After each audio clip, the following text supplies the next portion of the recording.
afternoon. I'm Holly Kwan. It's 1 o'clock. This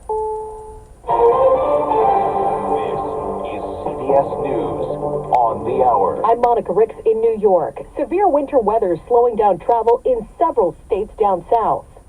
Millions in the South are being affected by a potentially crippling ice storm. People have been stocking up on generators and ice melt at Jeff Fuller's Little Rock, Arkansas hardware store. People just being proactive as it becomes a little more real, and especially when it happens, that's when it's going to get real crazy. Ralph Rodell is with the Arkansas Electric Cooperative. If icing is occurring, understand that tree branches can break and fall. 40 million people are under winter storm warnings and advisories from Texas to Kentucky. Jim Crisilda, CBS News. Formal charges have now been filed against actor Alec Baldwin for a shooting on his movie set in New Mexico.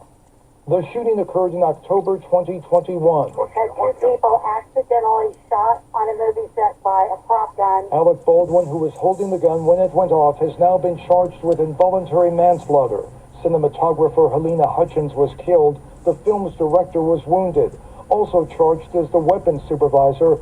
Baldwin was a producer on the low-budget film. He has proclaimed his innocence. Steve Futterman, CBS News. In Washington, House Speaker Kevin McCarthy says embattled New York Republican George Santos' decision to recuse himself from 2 House committees is the appropriate decision.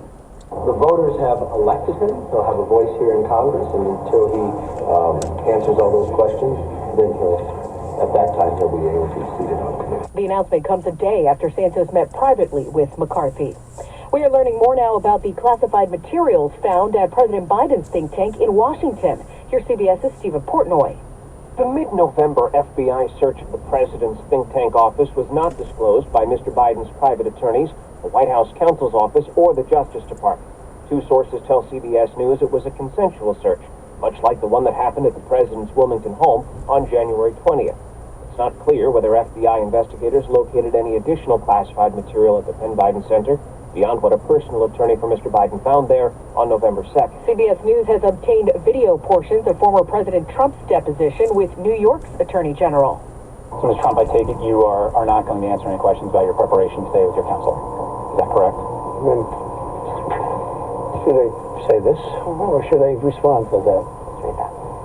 For all of the reasons provided in my answer, which is incorporated herein in its entirety, I decline to answer the question. The state is suing the Trump Organization for civil fraud.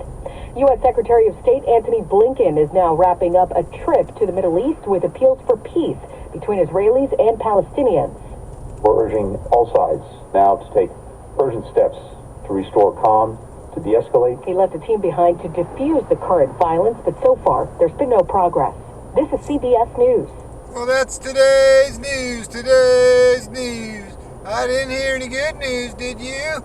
I didn't think so. I guess it's all about perspective. The glass is half full.